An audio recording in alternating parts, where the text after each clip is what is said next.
The Fallout series is incredibly focused on factions, even in the first game, primarily through inslides. Those involved in the main stories in a significant way are often considered main factions, such as, depending on the game, the Brotherhood of Steel, Enclave, New California Republic, Caesar's Legion, Institute, Railroad, and Minutemen. Some are praised while others are heavily criticized.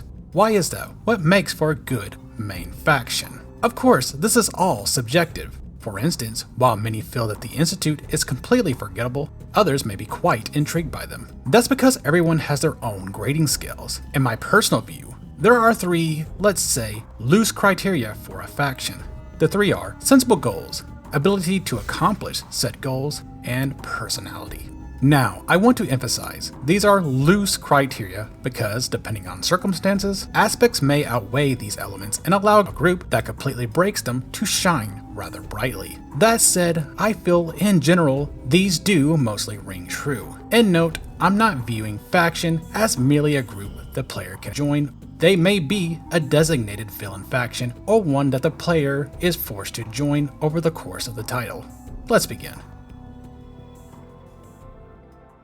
The franchise's tagline is "War never changes." Every adventure, with whichever faction is involved, conflict and war is supposed to be a focal point. Each group is to feature soldiers of some description working to fulfill their mission. So what goal does the main faction have? Why is war waged? Historically, a nation may choose to wage war for three general reasons: resources, such as food, energy, or even land; ideology, such as rights, national identity, or even religious beliefs; and security, usually self-preservation. While not every faction in Fallout is a nation, they do often act as independent states with their own laws and customs, usually working autonomously. In Fallout, there are examples of factions with narratively sensible goals. Keep in mind, sensibleness isn't defined by morality, but rather, does it make sense that this group would want to chase after this objective? For example, there's the Master and Unity, who aimed for super mutant supremacy and needed the resources of untainted humans. Likewise, the Enclave believed in both untainted human and national supremacy, while seeking to perform mass extinction.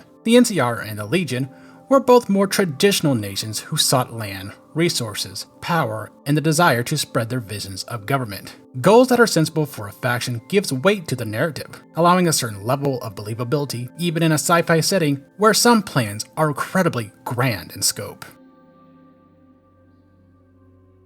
A main faction needs to be seen as capable of accomplishing their goal. This goes a bit further than simply a narrative statement, but also a presentation device. They need to be a threat, either militarily or through another means, but a threat to the interests of those who oppose them. Perhaps they're soaked in technology. Maybe they have large numbers, or loaded with a valuable resource that gives them a significant diplomatic or economical advantage. Something that makes the faction believably credible. Of course, it's not like they can't be an underdog. There are devices that can be pulled to make a weaker faction have a realistic looking chance and are often used in other narratives. A weak point in the Death Star, so to speak. Lion's Brotherhood is the weaker group between itself and the Enclave, yet still looks strong overall.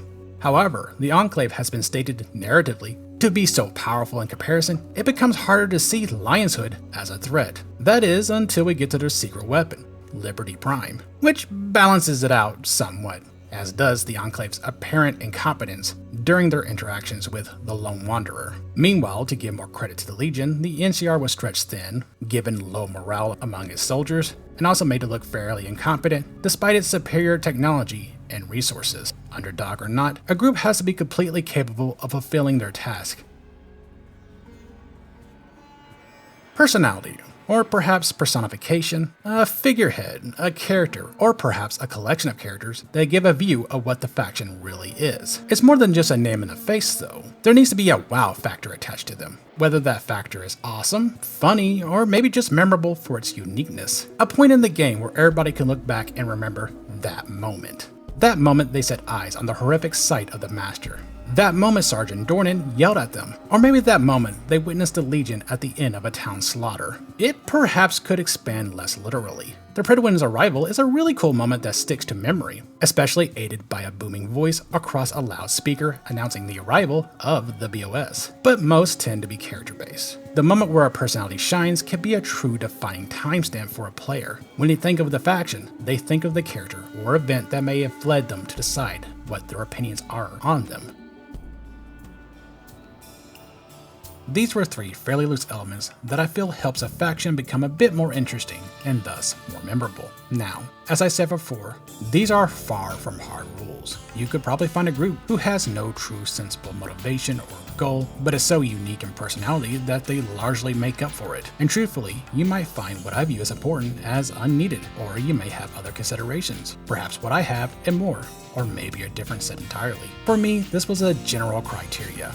A faction with sensible goals that they can accomplish, with moments that can wow me at certain points. What are yours? What makes a good faction to you? Speaking of opinions, what are yours for the Fallout TV show? Link for a survey in the description and comments. And a special thanks to my channel members, especially my members, ThriceOver members, like That Crazy Game Developer and Danny McPhee. If you'd like to support me and join as well, I'd be more than happy. Otherwise, like, share, subscribe, all that typical YouTube stuff. Thank you. Have a good one.